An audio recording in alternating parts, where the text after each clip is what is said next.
She didn't kiss me goodbye. Not even a half-hearted pat on the shoulder, or that fake smile she reserves for polite company. Just wheeled her designer suitcase to the door, phone in one hand, sunglasses already on indoors, and said, "Don't wait up." I said, "Are you sure the client meetings need 4 days?" That's when she paused. Not to think. No, that would require respect, but to smirk. That theatrical, chin-tilted smirk she uses when she thinks she's winning. "Stop being so emotional about my work trip. I'm not your property," she said, like she was reading from some TikTok influencer's playbook on gaslighting your husband. I didn't argue. I didn't even flinch. Just replied, "Noted." She left. That's the exact second something broke. But not in the way she expected. No yelling. No breakdown. No pathetic begging or pacing the floor like some sitcom husband. I just stood there, stared at the closed door, and let the silence stretch until the only thing I could hear was the humming of the fridge and the faint echo of her heels in the hallway. Then I turned and walked straight to the study. There's a leather-bound folder on the second shelf, behind a row of old books she never bothered to read. She used to call it my weird retirement stash. It's labeled in silver foil, contingency. I opened it, pulled out a page marked, Phase 1, Containment. Dialed a number I hadn't touched in 4 years. Begin protocol. "She's in motion," I said.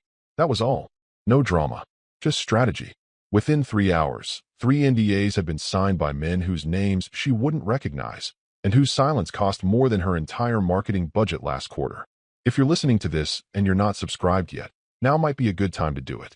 The support genuinely helps the team keep stories like this coming. Her flight landed in Austin at 6:32 p.m. The client she claimed to be meeting? Out of town until Tuesday. I didn't call her. I didn't ask for photos. I already knew. The joint investment portal, password changed. Subtle, but insulting. Our credit card alert pinged. Hotel Atelier. Not the chain the client booked. This one's more plush. Dinner for 2. Champagne. $23 tiramisu. Room service. I didn't confront her. I updated the access keys to my holding firm and signed over power of attorney to a man who owed me his career. He sent the confirmation doc back within an hour, with a single sentence at the bottom, "About time." That night, I sat by the window and watched her social media slowly fall silent. No check-ins. No story updates. No selfies from the rooftop bar. When she hides, she thinks she's being clever. I texted someone I hadn't contacted since college. His reply came fast. One sentence. Confirmed. He's with her. And then I sent just 4 words to a second contact, someone she has met, but never bothered to learn the last name of. She's in. Move forward. By the next morning, her department head had been offered a private contract. The man didn't hesitate. That job she kept bragging about. It's already been quietly moved under a different division. This isn't about catching her in the act. That's amateur hour. I don't need to see him in her bed. I've already got him in my portfolio analysis. A mid-level executive, 2 promotions in 5 years, and 1 very suspicious travel record that intersects hers like clockwork. She thinks she's playing with emotions. That if she just spins the story right, she can make me look like the jealous husband who couldn't handle a powerful woman. Let her, because she has no idea what she just stepped out of, and even less of a clue about what she's walking back into. She didn't call that night. Not a landed safe. Not a fake. Long day. I'll text later. Not even her usual guilt offering. A blurry photo of her overpriced hotel dinner with a passive-aggressive caption like, "Client dinners never end." Just silence. Which would have almost been believable if her location hadn't pinged from a boutique hotel 2 hours south of the actual client's office. I watched the little blue dot settle in for the night on a street I recognized. A place we once stayed before a winery tour. Romantic. Discreet. I closed the tracker. Not because I couldn't stomach it, but because I didn't need confirmation. I already had the receipts. Joint credit card. Charged at 8:46 p.m. for dinner at Bellamy's. 2 entrees. Filet mignon. Champagne. Dessert. Room service at 11:13 p.m. Then nothing. Except for a little push notification that made me smile. Attempted login failed. Our investment dashboard. She tried logging into the portal we used for our family trust. I changed the password that morning. She always assumes I move slower than I do. Let her learn. I reopened the contingency folder, flipped to the second tab, Asset Isolation. My signature was already there from a week ago. All it needed was activation. By 10 p.m., the holding firm's legal counsel received limited power of attorney transfer instructions. They didn't ask questions. Just filed. Executed. Confirmed. She thinks she's hurting me. Like I'm pacing in the kitchen, drinking myself sick, waiting for her to come home and lie to my face. Instead, I was reviewing a tax document dated March 3rd. An innocuous signature line she scribbled past without reading. One that linked her voting rights to her continued good standing and ethical conduct. I wonder what the audit committee will think of that clause. But we're not there yet. Not officially. For now, it was time to let shadows do their work. I sent a message to Caleb. He's not a lawyer, or a cop, or a hired gun. Caleb's a systems man. He used to work for a bank until we hired him to build the fail-safes for our internal IP firewall. The guy you bring in when your cyber asset value outweighs your liquidity. I texted him 4 words. She's in. Let's move. His reply was a photo. A USB drive on top of a folder labeled Project Ember. She never even knew it existed. See, 3 years ago I started quietly developing a modular IP structure inside the company. Patents, code, research, the high-value stuff. The crown jewels. She mocked it as your little tech bunker. Said it was outdated. Paranoid. Now it was my leverage. By midnight, a draft memo had been prepared for the board. Not sent, just scheduled. Dated 2 days from now. Title, Temporary Restructuring During Leadership Review. She still thought she had time. That if she just kept her story clean and her tone confident, she could gaslight me into silence. Play the victim when the cracks showed. Maybe even cry in the kitchen one night and say, I didn't mean for it to happen. We were just lonely. Too late. Loneliness didn't change the password. Loneliness didn't fake a location. Loneliness doesn't check in under a different name. And her lover? Oh, we'll get to him. I already know who he is. Not just his name. His role. His vulnerabilities. He's not her partner. He's her liability. She may have walked out thinking she was the storm. But she forgot. Some of us build the weather. The manila envelope hit my desk with a soft thud, but it might as well have detonated. Photos are expected. Blurry silhouettes through hotel curtains, matching time-stamped receipts, maybe a hand on her back at the valet. All standard PI fare. But what the investigator laid on top of the photos, that was the real payload. A name. Gavin Saul. 34. Mid-level operations manager at my company. Not even in a separate division. He works 2 floors down from my office, attended 3 of our strategic planning sessions, once asked me for advice on an MBA program. We shook hands. I told him to stay ambitious. She met him at a team-building retreat 6 months ago. One I skipped because I was in the middle of renegotiating our supplier contracts. Funny, I remember her coming home unusually upbeat that weekend, claiming the trust falls finally made her team feel like family. Apparently, she took the trust part quite literally. I flipped through the report. Dinner in St. Helena. A weekend booked under corporate reimbursement for a mentorship seminar. One photo showed her laughing in a robe by the patio of a resort suite. He's shirtless, holding 2 mimosas. I'd seen enough. The betrayal wasn't just personal. It was strategic. Gavin works under her father's oversight.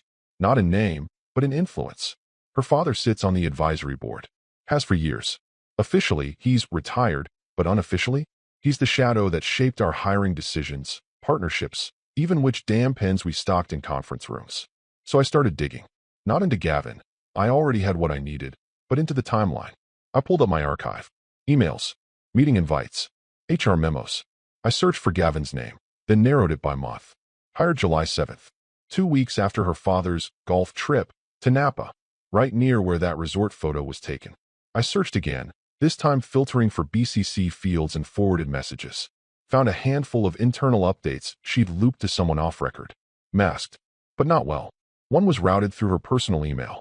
Guess whose IP address the login originated from? Her father's ranch. So let's get this straight. She meets Gavin. Her father meets Gavin. Gavin gets fast-tracked into the company. Then she pulls Gavin into a retreat, bills it as mentorship, and books them a shared suite under a team budget code. This wasn't infidelity. It was infiltration. And that shifted something in me. I wasn't heartbroken anymore. I wasn't even angry. I was calculating. Because once betrayal goes corporate, it becomes chess. And I've been playing longer than all of them combined. That night, I opened the secure drive where I store compliance drafts. There was an old report from a former ethics officer, flagging Gavin for excessive proximity to a previous female supervisor. It had been dismissed quietly, by HR, on her father's recommendation. I reopened the case file. Then I called my general counsel. Not the public one, the private one. The one who's never appeared on our org chart. We've got a breach, I said. He didn't ask what kind.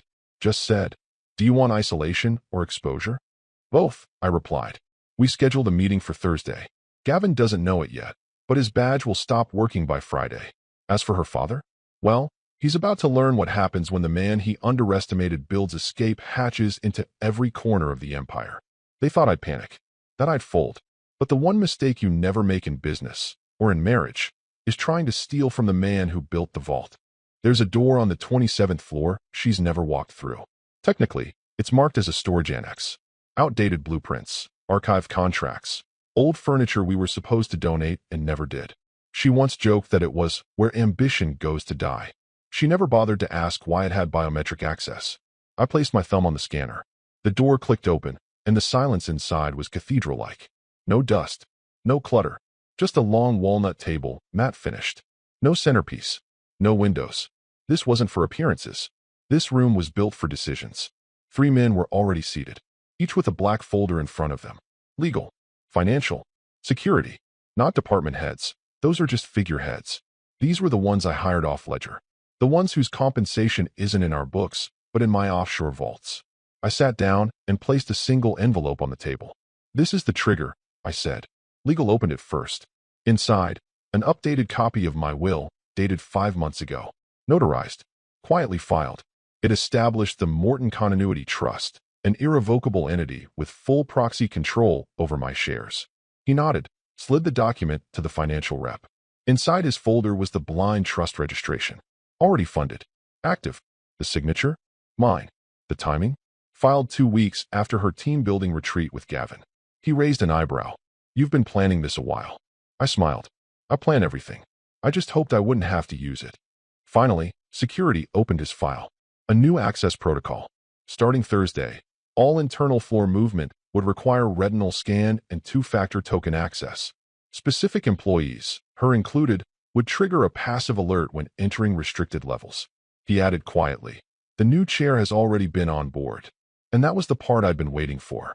She always assumed I'd sit in that chair until I died. That even if we divorced, she'd inherit the company by osmosis. That the company I built was just one big sentimental scrapbook with a cash flow. She never once considered I might have installed a successor years ago. The new trustee is a man she's never met. He doesn't appear on our website, doesn't attend board meetings, but he's been shadowing me for 3 years. Call him what you want, executor, successor, ghost director. To her, he's a stranger. To me, he's the lock I designed long before she ever found the key. I tapped the table. From here on out, I am a symbolic figure. The trust votes in my place. Legally, I'm a consultant. Legal nodded again. And she doesn't know? No. And when she finds out, it'll be too late to challenge. Security added, she's going to notice the changes. She can notice whatever she wants, I said. Noticing isn't the same as stopping. The mood in the room didn't shift. These men aren't emotional.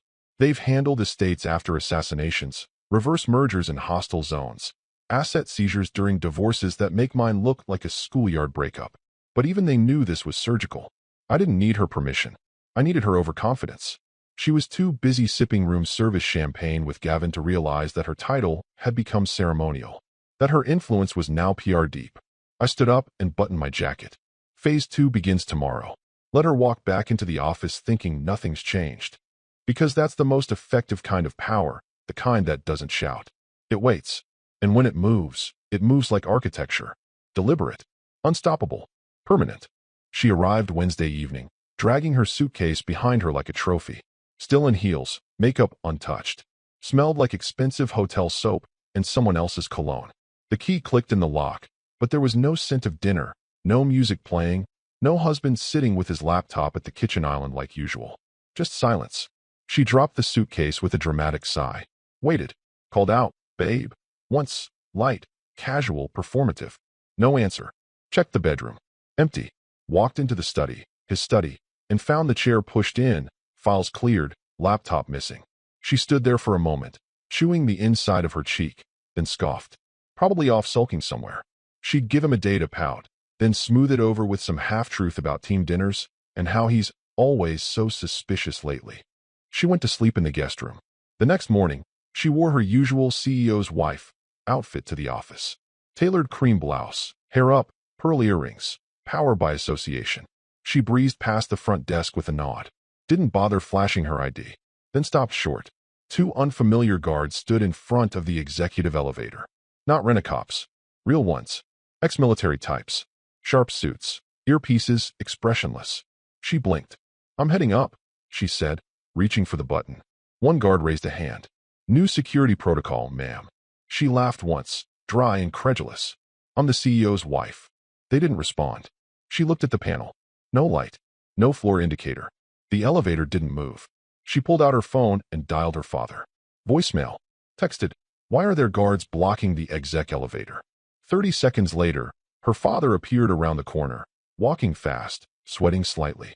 "Dad, what the hell is going on? Why can't I get upstairs?" He didn't answer, just took her elbow like she was a child acting out in public and muttered, "There's something you need to see." She wrenched her arm away. "Tell me what's happening." His voice dropped to a whisper. "Just come upstairs. Now." The elevator beeped. The guard stepped aside for him. She hesitated, then followed. As they ascended, she noticed her keycard clipped to her bag wasn't scanned. Only his. Something was off. She could feel it now. Not a scream, not a panic, but that low internal static that hums when a system begins to reject you. When they reached the 27th floor, the doors opened to a lobby that looked altered. New carpet, new artwork. Even the receptionist's desk was gone. Her father tried to usher her forward. "Wait," she snapped. "Where is everyone? Where's my husband?" He didn't answer, just opened the door to the boardroom and stepped aside. She walked in and froze, not because of who she saw, but because of who she didn't. Her husband wasn't there, but two other men were. One of them, middle-aged, silver hair, sharp eyes, stood when she entered.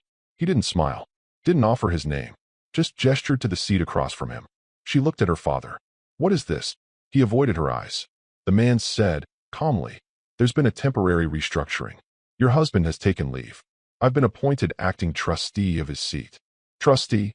She repeated, the word foreign in her mouth. "Yes," he said, "as outlined in the Morton Continuity Trust. Filed 6 months ago. Approved last quarter." She laughed, but it didn't reach her eyes. "This is ridiculous. He can't just disappear and appoint some stranger to." "You're not on the board." The man interrupted gently. "Your father is not on the board. Neither is Mr. Saul." She blinked. "Mr. Saul?" "Gavin," he clarified. "Your junior associate. He's under review by the ethics committee.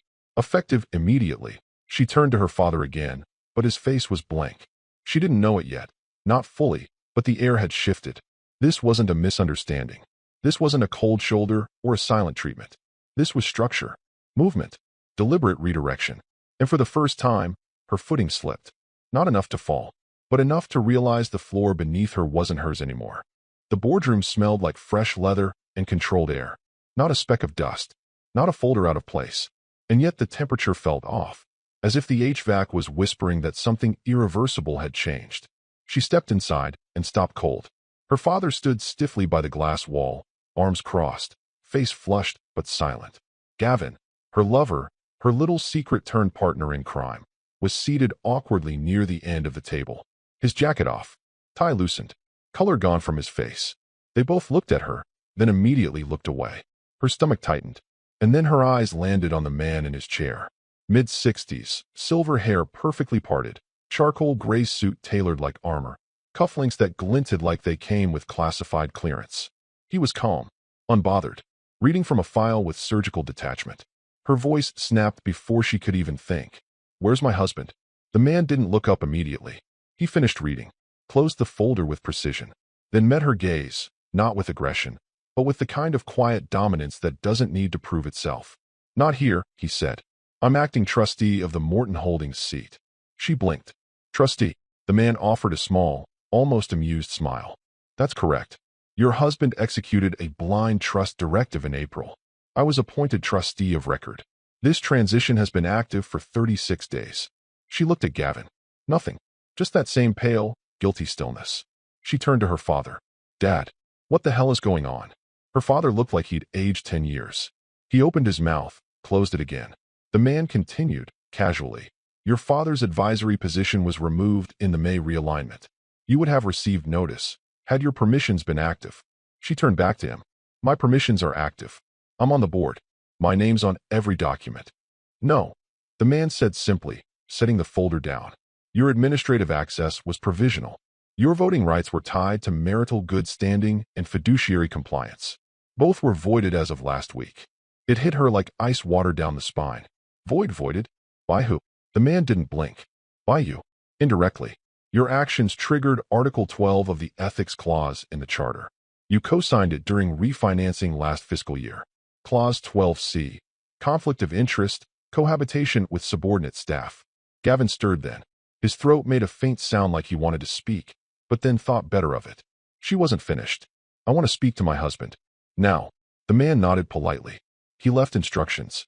You're welcome to observe this meeting. You are not authorized to speak during official votes or be present for closed deliberations. This is my company, she hissed. The man turned a page in the folder. No, it was his. Now it's the trust's. And I represent it. She moved to step forward. Reflex, instinct, delusion. The man didn't raise his voice. Didn't stand. Just said, without looking up, security is instructed not to intervene unless you attempt to breach restricted access zones. I'd advise against it. Her father sat down heavily in the nearest chair, rubbing his temple. Gavin wouldn't meet her eyes. And she, still in her power heels, still in her fitted silk blouse, still trying to hold the room by habit, realized she had walked into something that had been unfolding long before she ever zipped her suitcase. The game was not just rigged. It had already ended. She just hadn't received the final scorecard. Until now.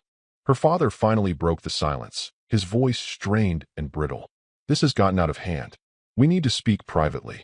But the man at the head of the table, older, lean, the kind of executive who once brokered mergers in countries without names, held up a hand.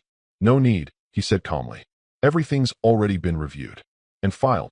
He slid a folder across the smooth walnut table. Not aggressively, just firmly, like a verdict. It stopped right in front of her. She hesitated, then opened it. The first page, voting record analysis, internal stakeholder shifts. The second, compliance memo, HR anomalies and suspicious delegation chains. The third, a photo. It was her. And Gavin. At the rooftop bar of Hotel Atelier. She was laughing. He was touching her wrist. Timestamped. Below it, a short memo from internal risk. Relationship confirmed via expense patterns, device geolocation, and unreported overnight lodging claims. Violation of executive conduct protocols, Article 7A and 7C. Gavin made a choking sound. She looked at him, hard. Did you know they were watching us? He didn't answer. His face had gone chalk white. One of his hands twitched beneath the table. The trustee, calm as ever, spoke without raising his tone. Your husband recused himself from the investigation 2 weeks ago. The ethics review was triggered automatically when Article 7 was violated. Given the timeline, no one on this board has the authority to override that. She blinked. You mean? I'm being investigated. Formally, as of this morning, the chairman said. And I'm being suspended? The trustee nodded once. Pending the full results. During this period, your office access will be revoked. Your company credentials will remain inactive. You may submit a formal statement for review. Counsel is permitted. She turned slowly to her father. Her voice, once laced with steel, cracked. Dad. He didn't move. Didn't speak. Just rubbed the bridge of his nose and stared at the tabletop. Dad, say something, she hissed. Finally, he looked up. And in that one glance, tired, resigned, 1,000-yard corporate stare, she saw what she didn't want to believe. He knew. Not everything. But enough. He had known Gavin's name. Knew the whispers. Knew the conflicts. And he had chosen silence. Until it was no longer an option. Because now it wasn't about family. It was about exposure. He wasn't here as her father. He was here to protect his legacy, what little remained of it. She looked around the room and saw what had changed. These men, these suits, these chess masters, once her husband's allies, then hers by extension, were no longer offering her nods, or smiles, or polite fictions. They looked at her like an acquisition gone toxic. Something you quarantine before it infects the rest of the system. Gavin tried to mumble something. An apology, maybe, but she cut him off with a glare. Too late. She was alone. Not in the room. There were bodies everywhere. But alone in the worst possible way. The system she thought she understood, the one she believed bent to charm, to pressure, to her last name, had turned to granite beneath her feet. No amount of pleading, positioning, or posturing would change it. Because this wasn't about betrayal anymore. It was about liability. And when systems protect themselves, they do it without mercy. She stormed out of the boardroom before anyone officially dismissed her. She didn't wait for protocol, didn't sign the ethics notice, didn't make eye contact. Her heels echoed like gunshots across the marble floor, her jaw locked so tight it ached. Her father didn't follow. Neither did Gavin. Back in her office, technically, still hers for another 12 hours, she slammed the door, locked it, and yanked her phone from her purse. HR didn't answer. PR forwarded her to voicemail. Legal sent an auto response. Please direct all ethics-related inquiries to the Compliance Liaison Office. She threw the phone onto her desk. It bounced once, landed screen up, buzzing. New notification, inbox, 1, leadership transition and organizational integrity. Subject line alone made her breath hitch. She opened it. An official communication from the Morton Holdings Shareholder Relations Office. Polished header. Embedded company seal. And then, the photo. It hit her like a slap. Her husband, smiling faintly, arms crossed in that signature quiet confidence pose, standing next to the new acting chair. The caption read, Founder's Vision Sustained. Transition Built on Legacy. Her eyes darted down the page. A message followed, crafted in perfect PR speak. Effective immediately, the Morton Continuity Trust has executed a leadership realignment in accordance with Article 9 of the Founders Agreement. This change, aligned with best governance practices, ensures organizational stability, ethical leadership, and long-term asset protection. It was clean, legal, unapologetic. But the kicker? The timestamp. Scheduled send, Saturday, 9:04 a.m. 3 days ago, before her return, before her elevator humiliation, before the boardroom folder, before any of it. She scrolled to the bottom, hoping, praying, for some sign that this was reactive, some last-minute scramble to contain chaos. But instead, she saw email tracking data, delivered to all shareholder recipients, 4 p.m., opened by 92% within 30 minutes. Top engagement location, Executive Investor Suite, level 28. They had already celebrated. She wasn't even an afterthought, just a final delivery on a campaign long in motion. Her hands started shaking, not out of sadness, not even out of shame, but from the brutal realization that she'd been playing checkers in a room full of chess masters, and the game had ended before she'd even stepped onto the board. She yanked her laptop from its dock, opened Slack. Her team channel? Archived. Her executive comms group? Deleted. Her permissions? Revoked. She tried to access her server drive. Denied. Tried her personal cloud backup. Blocked. She stared at the screen, blinking, then noticed something in the upper right-hand corner of the email window. Sent to all shareholders at trust.us. Sent last. You. Delivered 4:03 p.m. Her name was at the bottom of the recipient list. She was the last to receive it. That wasn't an accident. It was punctuation. The man who once waited up for her to get home safely had scheduled her public irrelevance before she even landed, and made sure she felt it, down to the second. She sat back in her chair, the same one she once bragged about furnishing with Italian leather. It squeaked slightly under her, the only sound in a space that had already stopped recognizing her voice. She ripped open the bottom drawer of her home filing cabinet like it owed her money. Legal folders spilled out across the floor, past tax returns, renovation permits, and the glossy welcome packet from that overpriced Napa retreat she'd dragged him to last year. None of it mattered now. Somewhere in here, buried beneath years of marital bureaucracy and corporate vanity, was the only thing she was still clinging to: leverage. Proof. Something she could wave in someone's face and say, "This wasn't legal. He tricked me. Undo it." She flipped through the contracts, yanking paper after paper from their plastic sleeves with shaking hands. And then she found it.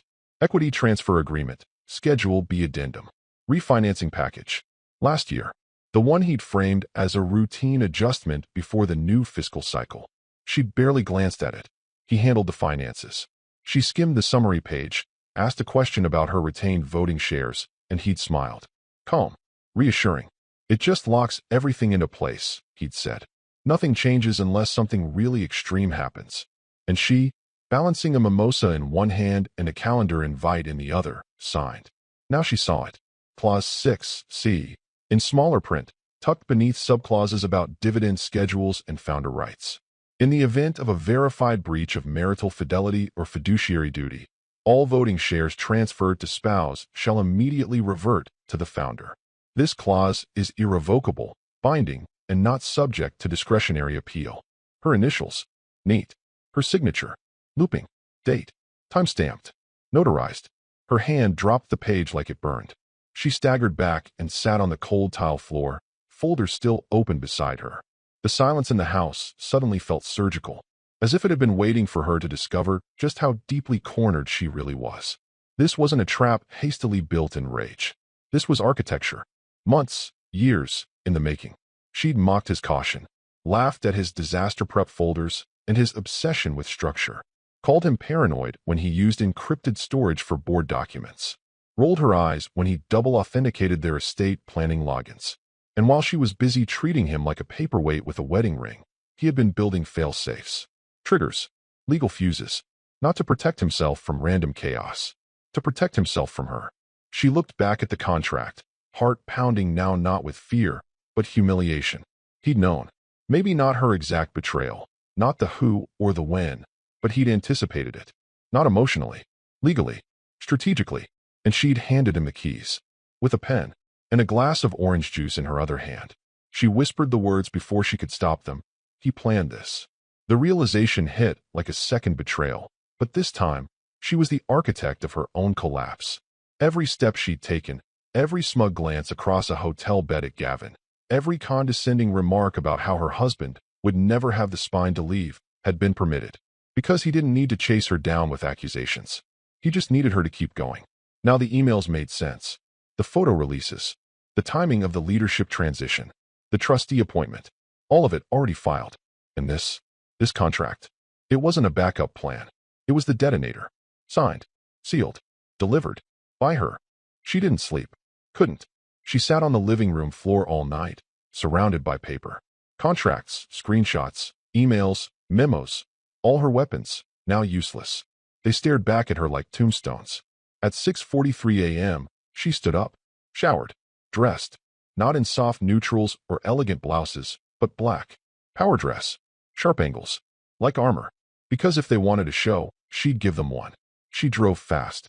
Parked illegally. Walked straight past reception like a storm in heels. The same two guards stood by the elevator. They didn't move. Didn't nod. She didn't slow down. This time, they didn't stop her. The elevator dinged and opened. Empty. Waiting. Her reflection in the mirrored doors didn't look like a woman who'd lost everything. It looked like a woman about to claw it back. She stepped out on the executive floor to find the hallway quiet. Too quiet. No assistants milling around. No phones ringing. The door to the boardroom was ajar. Inside, her father sat stiffly near the far end. Gavin beside him, hands in his lap, leg bouncing uncontrollably. Neither looked at her. She stepped in. And there, at the head of the table, his seat, sat her husband. Alive.